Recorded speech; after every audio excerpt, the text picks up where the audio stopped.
नमस्कार दोस्तों, स्वागत है एक बार फिर से हमारे चैनल द वेद वॉइस में। दोस्तों, यदि आप अपने जीवन में कुछ नया सीखने की चाह रखते हैं तो हमारे चैनल को अभी सब्सक्राइब कर लें। बार माता लक्ष्मी क्षीर सागर में भगवान विष्णु के पैर दबा रही थी तो पैर दबाते हुए माता लक्ष्मी ने भगवान विष्णु से कहा, हे प्रभु, आज मेरे मन में 3 प्रश्न उठ रहे हैं। यदि इन 3 प्रश्नों के उत्तर देकर आप मुझे संतुष्ट करेंगे तो मेरे मन को बहुत शांति मिलेगी। तब भगवान विष्णु कहते हैं, हे देवी, तुम्हारे जो भी प्रश्न हैं तुम निसंकोच होकर पूछो, मैं तुम्हारी शंका का निवारण अवश्य ही करूंगा। तब माता लक्ष्मी कहती है, हे प्रभु, वह कौन सी स्त्री होती है जिसके भाग्य में संतान सुख नहीं होता है? दूसरा प्रश्न है कि कौन सी स्त्री समय से पहले विधवा होती है? और मेरा तीसरा प्रश्न है कि कौन सा श्रृंगार करने से स्त्री को स्वर्ग में स्थान प्राप्त होता है? तब भगवान विष्णु कहते हैं, हे देवी, तुमने उचित ही प्रश्न किए हैं। तुम्हारे ये तीनों प्रश्न अत्यंत महत्वपूर्ण हैं। इन प्रश्नों का उत्तर संसार कल्याण के लिए है। जो भी मनुष्य इन्हें ध्यान से सुनता है उसे पृथ्वी लोक पर संपूर्ण सुख प्राप्त होते हैं और मृत्यु के बाद उसे मरे लोक की प्राप्ति होती है। भगवान विष्णु देवी लक्ष्मी से कहते हैं, हे देवी, आज मैं तुम्हें एक अत्यंत पवित्र कथा सुनाता हूँ। इस कथा के माध्यम से तुम्हारे सभी प्रश्नों का उत्तर तुम्हें प्राप्त होगा। लेकिन तुम्हें इस कथा को ध्यान से पूरा सुनना होगा। इस कथा को कभी आधा अधूरा नहीं सुनना चाहिए। इस कथा में समस्त संसार का कल्याण छिपा हुआ है। जो भी इस कथा को ध्यान से पूरा सुनेगा उसके मैं 32 अपराध क्षमा करता हूँ। तब देवी लक्ष्मी कहने लगी, प्रभु, मैं आपको वचन देती हूँ कि इस कथा को मैं पूरे मन और लगन से सुनूंगी। आप कृपया उस कथा को आरंभ करें। तो दोस्तों, आप सभी से एक विनती है कि आप भी इस कथा को पूरा जरूर सुनें। इसे आधा अधूरा सुनना पाप माना जाता है। कथा शुरू करने से पहले कमेंट में जय मां लक्ष्मी और जय श्री हरि विष्णु अवश्य लिखें। साथ ही वीडियो को लाइक करना न भूलें। तो चलिए आरंभ करते हैं।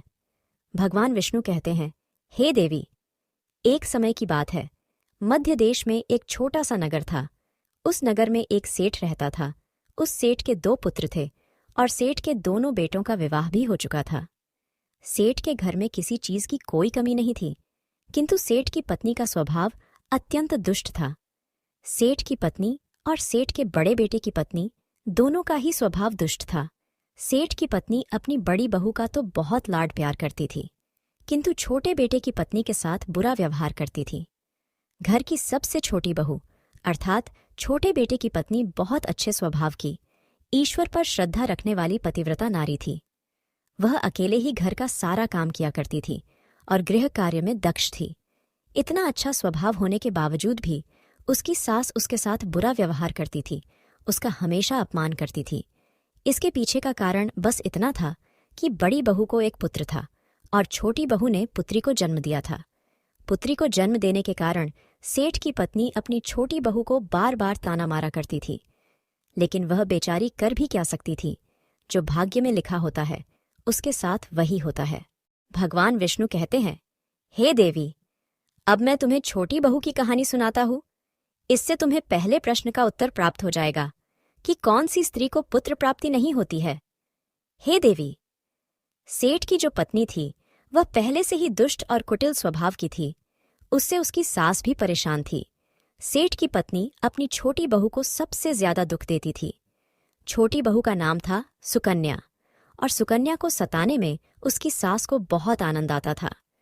सुकन्या बेचारी रोज सुबह ब्रह्म मुहूर्त में जागकर अपने घर के काम करती थी और दिन भर काम करने के बाद उसे रात्रि को ही सोने को मिलता था। इतना होकर भी सेठ की पत्नी अपनी छोटी बहू से द्वेष करती थी। जब छोटी बहू झाड़ू लगाती तो उसकी सास आकर उसे ताना मारती थी कि तेरे हाथ में जान नहीं है क्या? तू जल्दी जल्दी झाड़ू लगा। मैं मंदिर जा रही हूँ, मेरे लौट कर आने से पहले तू भोजन बनाकर तैयार रखना और आते ही मैं उस भोजन को ग्रहण करूंगी। और सुन, अन्न का एक दाना भी बर्बाद ना हो पाए। बेचारी सुकन्या चुपचाप अपनी सास का अत्याचार सहन करती थी और उसकी सास की हर आज्ञा का बड़ी ही विनम्रता से पालन करती थी। फिर छोटी बहू खाना बनाते हुए सोचने लगी कि मैं घर का इतना काम करती हूँ लेकिन फिर भी मैं चैन की सांस नहीं ले पाती हूँ। मेरी सासू माँ किसी न किसी बात को लेकर मुझे ही ताना मारती रहती है। पता नहीं कब उनकी ताना देने की आदत जाएगी। सुकन्या इतना सोच ही रही थी कि तभी घर के दरवाजे पर खटखटाने की आवाज सुनाई दी। छोटी बहू ने सोचा, अभी तो भोजन तैयार भी नहीं हुआ है। लगता है मेरी सासू माँ आज जल्दी लौट आ गई। अब वह फिर से ताना मारेगी। तब सुकन्या ने दरवाजा खोला तो उसने देखा कि द्वार पर एक सन्यासी खड़ा हुआ है। वह सन्यासी सुकन्या से कहने लगा, बेटा सदा सुहागिन रहो, तुम इस सन्यासी के लिए कुछ भोजन का दान करो। हे पुत्री, मुझे बड़ी भूख लगी है। तब सुकन्या ने सोचा, अगर मैं इस सन्यासी को भोजन करा दूं और इतने में मेरी सास आ गई तो मेरी खैर नहीं। कुछ देर तक विचार करने के बाद सुकन्या ने सोचा, यदि मैं सासू माँ के ताने के डर से इस सन्यासी को भोजन नहीं कराऊंगी तो मुझे महापाप लगेगा, मेरा सारा पुण्य नष्ट हो जाएगा। इतना सोचकर सुकन्या ने उस सन्यासी को घर के अंदर बुला लिया। अतिथि धर्म का पालन करते हुए सुकन्या उस सन्यासी को भोजन कराने लगी। उतने में ही उसकी सास घर पर आ पहुंची और उस सन्यासी को घर के अंदर भोजन करते हुए देखकर उसे बहुत गुस्सा आ गया। वह चिल्लाते हुए सुकन्या से कहने लगी, यहाँ पर क्या किसी प्रकार का भंडारा या दावत नहीं चल रही है, जो तो राह चलते भिखमंगों को घर में बिठाकर खिला रही हो। सुकन्या ने अपनी सास से बड़ी विनती की, लेकिन सुकन्या की सास ने बहू की एक नहीं सुनी और उसकी सास ने उस सन्यासी को घर से बाहर निकाल दिया और उसके भोजन को उठाकर कचरे में फेंक दिया।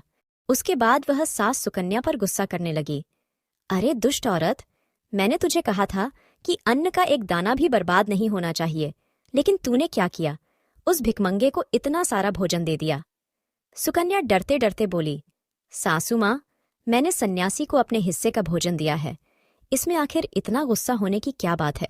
द्वार पर आए अतिथियों को कभी खाली हाथ नहीं भेजते हैं, ऐसा शास्त्र कहते हैं। फिर सुकन्या की सास ने उसे बहुत डांटा। दोनों के बीच कई देर तक बहस हुई और सुकन्या की दुष्ट सास ने गुस्से में आकर सुकन्या को धक्के मारकर घर से बाहर निकाल दिया और घर का दरवाजा बंद कर दिया। सुकन्या देर तक घर के मुख्य द्वार के सामने खड़ी रही और बाहर से अपनी सास को आवाज देने लगी।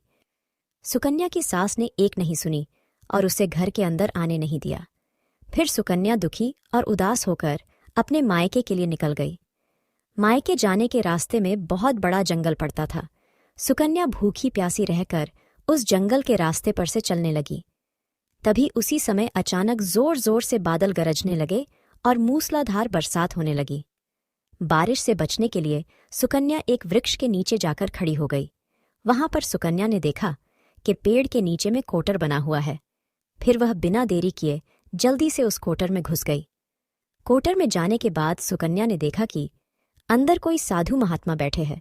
वह सन्यासी कोई और नहीं बल्कि भगवान विष्णु ही साधु का रूप धारण करके बैठे हुए थे। जब उस साधु ने उस सुकन्या को देखा तो बोले, हे पुत्री, तुम इस घने जंगल में अकेली क्या कर रही हो? रोना बंद करो, मैं तुम्हारे बारे में सब कुछ जानता हूँ।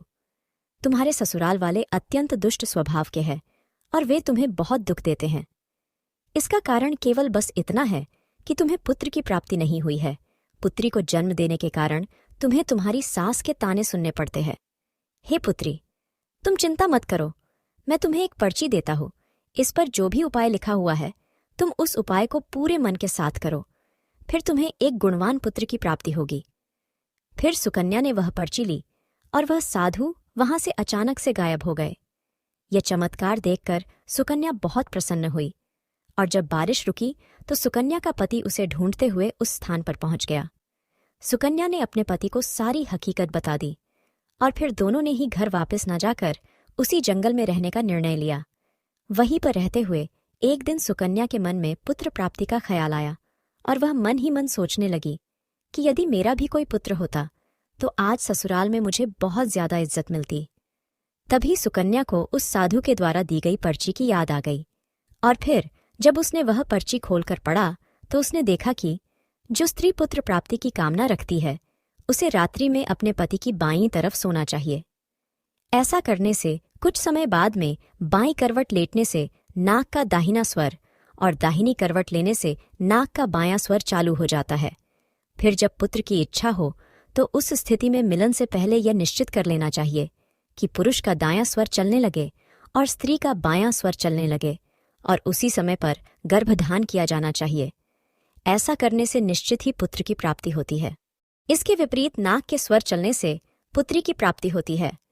उस पर्ची में आगे लिखा हुआ था कि मासिक धर्म शुरू होने के बाद पहले 4 दिनों में पुरुष के साथ मिलन करने से पुरुष को रगड़ता प्राप्त हो जाता है और 5वीं रात्रि में मिलन करने से पुत्री की प्राप्ति होती है तथा 6ठी रात्रि में मिलन करने से पुत्र रत्न की प्राप्ति होती है।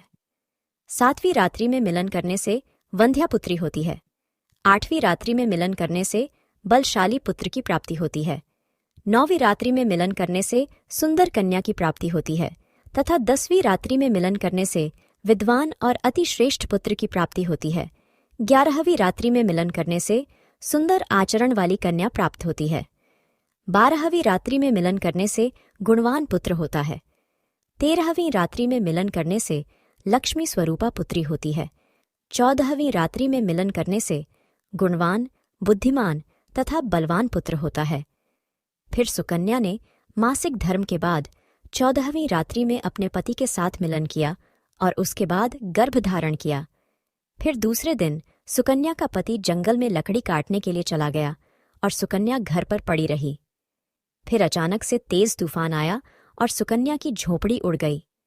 फिर सुकन्या दौड़ती हुई उसी पेड़ के कोटर में जाकर रुक गई जहां पर उसे वह साधु मिला था। सुकन्या वहां अपने पति की राह देख रही थी कि अचानक वहां पर 2 राक्षसी आ गई। वह राक्षसी अत्यंत मायावी थी। फिर उन्होंने उस कोटर के साथ पेड़ को उड़ाकर एक ऐसे स्थान पर चली गई जहां पर बहुत सारा सोना था। जब सुकन्या ने यह दृश्य देखा तो वह चौंक गई। सुकन्या पेड़ के कोटर में ही छिपी रही। जब वह राक्षसी भोजन की तलाश में गई तो सुकन्या ने उस स्थान पर से बहुत सारा सोना उठा लिया और उसे कोटर में भर लिया। जब वह राक्षसी लौट आई तो फिर से पेड़ पर बैठकर वे उस पेड़ को उड़ाकर उसी जंगल में आ गई। राक्षसियों के जाने के बाद सुकन्या वह सारा सोना लेकर अपने पति के पास चली गई और उसे वह सारा सोना दे दिया। फिर पति और सुकन्या दोनों अपने ससुराल को लौट गए। वहां जाकर उसने अपनी सास को वह सोना दे दिया और सारी हकीकत बता दी, जिसे सुनकर उसकी सास को बहुत गुस्सा आया और बोलने लगी, अरे मूर्ख औरत, तू बस इतना ही सोना लेकर आ गई। इतने सोने से क्या होगा? मैं होती तो बहुत सारा सोना लेकर आ जाती। फिर उसकी सास भी उस जंगल के कोटर में जाकर छिप गई और राक्षसियों की राह देखने लगी। तभी वह 2 राक्षसी वहां पर आई और फिर उन्होंने उस कोटर को उड़ाकर एक बर्फीले पहाड़ पर ले गई। ये देख सास बहुत क्रोधित हो गई और बोलने लगी, ये कहाँ लेकर आई है? यहाँ तो बस बर्फ और मिट्टी है।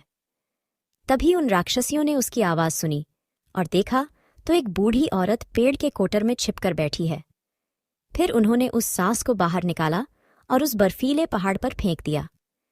जमीन पर गिरते ही उसकी मौत हो गई। इधर सुकन्या बड़े आनंद के साथ रह रही थी, लेकिन सुकन्या की सास कभी नहीं लौटी। तो सुकन्या ने जाकर उस कोटर में देखा तो वहां पर उसकी सास नहीं थी। उसे समझ में आ गया कि लालच के कारण उसके सास की मृत्यु हो गई। भगवान विष्णु कहते हैं, हे लक्ष्मी, जिस स्त्री को पुत्र प्राप्ति की कामना है उसे मैंने सुकन्या को दी हुई पर्ची में बताए गए उपाय जरूर करने चाहिए। तुम्हारा दूसरा प्रश्न यह था कि किस कारण से स्त्री जल्दी विधवा होती है। तो जो स्त्री अत्यधिक लालच करती है वह स्त्री जल्दी विधवा होती है, और जो स्त्री चरित्र का गहना पहनती है उसे मृत्यु के पश्चात स्वर्ग की प्राप्ति होती है। एक स्त्री को अपने चरित्र का त्याग कभी नहीं करना चाहिए। तो दोस्तों, इस प्रकार से भगवान विष्णु ने माता लक्ष्मी को यह कथा सुनाई थी। उम्मीद है आपको यह कथा पसंद आई होगी। वीडियो को लाइक जरूर करें और कमेंट में जय मां लक्ष्मी, जय श्री कृष्ण जरूर लिखें। साथ ही चैनल को सब्सक्राइब करें। आप सभी का धन्यवाद।